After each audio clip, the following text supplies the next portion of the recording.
General Waker actually Awami লীগকে পুনর্বাসন করতে চাচ্ছে, এবং প্রফেসর ইউনূসকে স্যারকে আমি গ্যারান্টি দিয়ে বলতে চাই সেনাবাহিনীর ভিতরে জেনারেল ওয়াকারকে সরাই দিলে কোনো অস্থিরতা তৈরি হবে না। দেখুন, আওয়ামী লীগ নিষিদ্ধের ব্যাপারে এটার জন্য আন্দোলন ছিল। কেমন ছিল আন্দোলনটা? সেই আন্দোলনটা কি আসলে আন্দোলন ছিল নাকি একটা পাতানো আন্দোলন ছিল? আসসালামু আলাইকুম ভাই ব্রাদার, কি খবর সবার? ভাই আওয়ামী লীগ তো নিষিদ্ধ হলো বুঝলাম, তবে আওয়ামী লীগের দোসর এখনও এই সরকারের ভেতরে আছে। যেমন শাহাবুদ্দিন চুপ্পু, এই রাষ্ট্রপতি, একে সরান নাই কেন? এই আপনার আব্দুল হামিদকে পাল্লা যেতে সাহায্য করছে। এরপরে হচ্ছে আপনার আমাদের সেনাপ্রধান ওয়াকারুজ্জামান, শেখ হাসিনার একেবারে ক্লোজ আত্মীয়, এর সরান না কেন? এই ওয়াকারুজ্জামান যতদিন থাকবে ততদিন আওয়ামী লীগ চাঙ্গা হয়ে যাবে, আবারও অন্য কোনো নামে অন্য কোনো আপনার সুযোগে চাঙ্গা হয়ে যাবে। এরকমই বলতেছেন একজন সেনা সদস্য যে এই ওয়াকারুজ্জামানকে সরাতে হবে। তো সেই সেনা সদস্য কী বলছে আমাদের কাছে সেই ভিডিওটা আছে, আমরা দেখাবো। দর্শক, সাংবাদিক মাসুদ কামাল, এই লোকটা ভাই ভালো ছিল, এখন ভাই দালাল টাইপের হয়ে গেছে। সে উল্টাপাল্টা কথা বলতেছে, এটা নাকি সরকার এবং এনসিপির পাতানো আন্দোলন করে আপনার আওয়ামী লীগকে নিষিদ্ধ করছে। ওরে ভাই, আওয়ামী লীগকে নিষিদ্ধ করছে, পাতানো হোক আর যাই হোক, আওয়ামী লীগ কি আপনারা আবার আপনার সুযোগ দিতে চান নাকি? শেখ হাসিনা আনেন তাহলে দেশে, শেখ হাসিনাকে দেশে আনি, তারপরে আপনার নাচানাচি করেন, সমস্যা কি? নিষিদ্ধ তো হয়েছে রে ভাই, পাতানো হোক আর যাই হোক, মানে এত জলে কেন রে ভাই? আপনার এই লোকটা ভাই আগে ভালো ছিল, এখন মাথা বিগড়ে গেছে ভাই। দেখ দোস্ত, কত কথা বলবো না। চলুন আগে আমরা শুনে আসি যে আমাদের সেই সেনাপ্রধান ওয়াকারুজ্জামানকে নিয়ে কি বলে আরেকজন সেনা সদস্য। এরপরে আমরা মাসুদ কামালের ভিডিওটি দেখব। আসসালামু আলাইকুম। আপনারা সবাই নিশ্চয়ই দেখেছেন হাসনাত আব্দুল্লাহর ভিডিওটা, সরি হাসনাত আব্দুল্লাহর স্ট্যাটাসটা। আমি এটা আগে থেকে জানতাম না, বাট আমার কাছে মনে হচ্ছিল যে কোনো একটা সময়ে আসল সত্যটা উদ্ঘাটিত হবে। আমি প্রথম থেকেই বলে আসছিলাম, আমার কথা অনেকেই বিশ্বাস করেন নাই সেনাবাহিনীর ভিতরে বাইরে, বাট আমার এখন সবচেয়ে কনসার্ন হচ্ছে, আপনি এখন দেখেন সেনাবাহিনী একটা মাইটি ফোর্স, তারা অবশ্যই এই বিপ্লবের শেষের দিকে বিপ্লবের পক্ষে অবস্থান নিয়েছে, কিন্তু সেটা নিয়েছে হচ্ছে কি কারণে এটা আমরা সবাই এখন জানি। যেহেতু জুনিয়র এবং সৈনিক আদার র্যাঙ্কস তারা এই জিনিসটাকে সাপোর্ট করেনি, এবং 2 তারিখে জেনারেল ওয়াকারের যে ইয়াটা ছিল, মানে দরবারটা ছিল, এই দরবারের মধ্যেই প্রথমেই তিনি যারা বিপ্লবী যারা সৈনিক ছিল তাদেরকে দুষ্কৃতিকারী বলেছিল, এবং পরবর্তীতে যখন পাবলিক অফিসারদের বিভিন্ন কথাবার্তা বুঝে ফেলেছিল যে অ্যাকচুয়ালি এখন সবাই শেখ হাসিনার বিরুদ্ধে, এত টানা কন্টিনিউয়াস কিলিং এবং সেনাবাহিনীর এটা অংশগ্রহণ করা এটা মেনে নিতে পারছিল, তখন তারা দিয়েছিল। স্টিল আমরা তাকে ক্রেডিট দেই, কিন্তু যে জিনিসটা সবচেয়ে ইম্পর্টেন্ট, আমাদের সেই সৈনিক এবং অফিসার যারা এখন জানে যে তাদের বস, এখন তো এটা ক্লিয়ার। আগে শুধু আমি বলতাম, আরো পিনাকি দাদাও বলতো, আরো কিছু লোকজন বলতো, ম্যাক্সিমাম ছিল হচ্ছে জেনারেল ওয়াকারের ভাড়া করা লোক এবং গোয়েন্দা সংস্থা তার পক্ষেই কাজ করতেছে। এগুলো এভরিথিং ইজ লিঙ্কড। এই যে উনি যে আপনি এখন বলতে পারেন যে হাসান আবদুল্লাহ তো বলেনি যে জেনারেল ওয়াকার তাকে বলেছে, ওখানে তো বলেছে যে 40 বছর চাকরি, জেনারেল ওয়াকারের ছাড়া আর কারো সেনাবাহিনীতে 40 বছর চাকরি নাই, অফিসারদের নাই, সৈনিকের রেসিও থাকতে পারে, অফিসারদের নাই। So it's general Waker obviously. So এখন সেনাবাহিনীর যে সৈনিক অফিসার যারা আছে, যারা এই 24-এর বিপ্লবকে লালন করে, তারা এখন কি করবে? তারা কি সিনিয়রদের এগেনস্টে দাঁড়াবে? তারা কি এখন মানে যদি কোনো কিছু হয় বন্দুকের নল কি সিনিয়র দিকে ঘুরাবে? আমি মনে করি ঘুরাবেন না, তারা একটা ডিসিপ্লিন ফোর্স। কিন্তু এখানে প্রফেসর ইউনূসের এই সিচুয়েশনে মনে করেন, উনি যখন রাওয়াতে যে ভাষণটা দিয়েছিলেন, উনি যখন ভারতীয় সেনাবাহিনীর প্রধান যখন তাকে রেফারেন্স দিয়ে বলেছিলেন আমাদের সাথে যোগাযোগ আছে, তখনই তার কথা বলা উচিত ছিল, তখনই প্রফেসর ইউনূসের এটা নিয়ে ব্যবস্থা রয়েছে। উনি যখন ইউএন এর যে রিপোর্ট, যেটা এটাকে আন্ডারমাইন করার জন্য একটা সরাসরি উনি চিঠি লিখলেন ইউএন সদরে, বাইপাসিং প্রফেসর ইউনূসের গভর্নমেন্ট, সেটা হচ্ছে মিনিস্ট্রি অফ ডিফেন্স, তখনই ব্যবস্থা নেওয়া উচিত ছিল। এখন তো এটা ক্লিয়ার যে তারা চাচ্ছে আওয়ামী লীগের পুনর্বাসন। এই হাসনাত এতদিন কেন দেরি করলো আমি এটাই বুঝলাম না। তাদের তো আমাদের থেকে রক্ত বড় হওয়ার কথা, আমাদের তো বয়স হয়ে গেছে।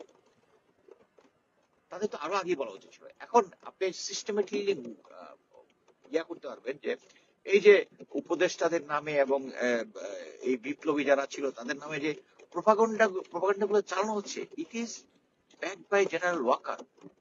ইট is backed by general Waker. আমার কথা আপনারা কখনোই বিশ্বাস করবেন না, আপনারা বক্সারের কথা বিশ্বাস করবেন, উনি নাকি হক কথা বলেন। সো প্লিজ, আমি মনে করি সেনাবাহিনীর ভিতরে এখন যেহেতু সৈনিক আদার র্যাঙ্কস তারা জেনে গেছে যে জেনারেল ওয়াকার অ্যাকচুয়ালি আওয়ামী লীগকে পুনর্বাসন করতে চাচ্ছে, এবং প্রফেসর ইউনূসকে স্যারকে আমি গ্যারান্টি দিয়ে বলতে চাই সেনাবাহিনীর ভিতরে জেনারেল ওয়াকারকে সরাই দিলে কোনো অস্থিরতা তৈরি হবে না। এবং এই কারণেই যে উনি যে জেনারেল গুলাকে আউট করেনি, যাদেরকে নর্মাল রিটায়ার দিয়েছে তাদের নিয়ে তাদেরকে অ্যারেস্ট করার জন্য জেনারেল ওয়াকার বাধা দিয়েছে। তারপরে তারা ক্যামেরা নিচে নামান, এটা তো আমি গাড়িতে আছি তো। আচ্ছা আচ্ছা, আমি অ্যাকচুয়ালি কাজে চলে আসছি। দর্শক আপনারা এখানে এই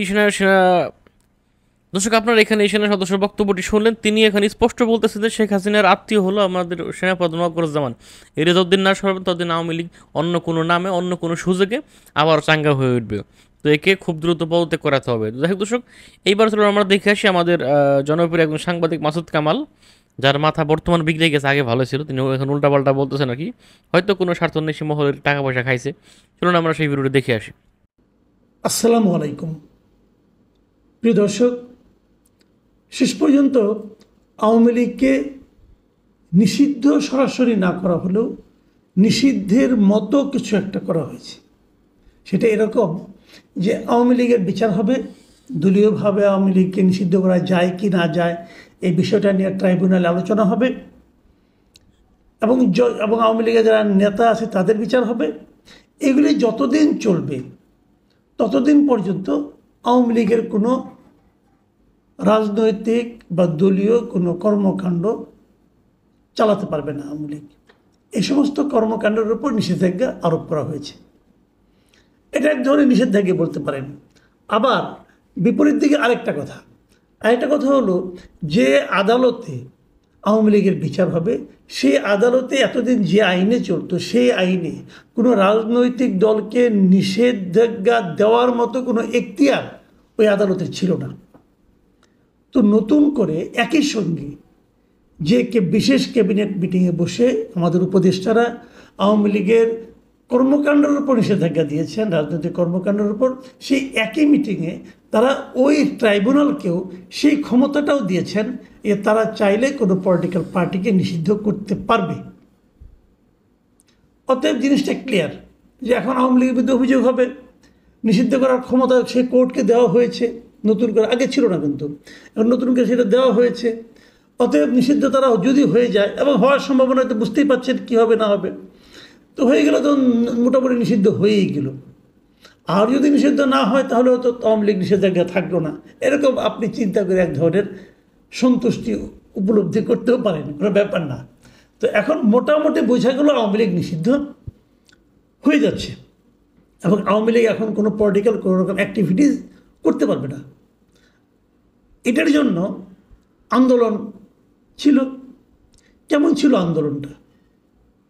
সেই আন্দোলনটা কি আসলে আন্দোলন ছিল নাকি একটা পাতানো আন্দোলন ছিল? দেখুন, আওয়ামী লীগ নিষিদ্ধের ব্যাপারে এই সরকার প্রধান ডক্টর ইউনূস এর আগে একাধিকবার বিদেশি সংবাদ মাধ্যমকে বলেছেন যে কোনো রাজনৈতিক দলকে নিষিদ্ধ করার কোনো পরিকল্পনা তার সরকারের নাই, বলেছিলেন, কিন্তু একাধিকবার বলেছিলেন। সেই বলার থেকে উনি বেরিয়ে আসলেন। কেন আসলেন তারা এখন বলতে পারবে না। যে ডক্টর ইউনূসকে জিজ্ঞাসা করে উনি হেসে হেসে সুন্দর করে যুক্তি দিয়ে বুঝিয়ে দেবেন, আমি তো করতে চাইনি, কিন্তু দেশের জনগণ চেয়েছে, এবং জনগণ চাইতে চাইতে আমাকে ঘেরাও বন্ধ করে ফেলেছে, আমি আর কি করব। অতএব আমরা রাতের বেলা জরুরি ভিত্তিতে মিটিং করে এই সিদ্ধান্তটা নিয়েছি। এই যে জনগণ চেয়েছে, এরা কারা? এদের কী ধরনের কতটা বিক্ষুব্ধ আন্দোলন ছিল? হাসনাত আবদুল্লাহ নামক যে নেতা আছেন এনসিপির, তিনি প্রথমে আন্দোলনে ডাক দিয়েছেন, এবং উনি বলেছেন যে এই সরকারের সঙ্গে সরকারকে আমরা এখনও বিশ্বাস করি, কিন্তু এই কাজটা কেন করছে না। কিন্তু প্রশ্ন হলো, আপনি যদি এই আন্দোলন দর্শক আপনারা দেখতে পেলেন এখানে আমাদের মাসুদ কামাল ভাই, তিনি এখানে কি বললো, যাই হোক দর্শক কত কথা বলবো না ভাই, আমার কথা হলো যাবে পাতানো হোক আর যাই হোক। তো এখন আওয়ামী লীগ তো নিষিদ্ধ হয়েছে, তাদের কার্যক্রম তো বন্ধ হয়েছে। তো এখন আপনারা কি চান নাকি যে পাতানো হোক আর যাই হোক, এখন আওয়ামী লীগ আবারও চলুক আর কি? তাহলে সরকার পতন পতন কেন হইলো? সরকারের পতন হওয়ার দরকার ছিল কোনো? আওয়ামী লীগ যদি সে আবার আগের মতোই আপনার রাজার হালে বাস করে, মানে কি একটা অবস্থা হবে, এদের মাথায় কি প্রবলেম আছে না সমস্যা আছে বুঝি না।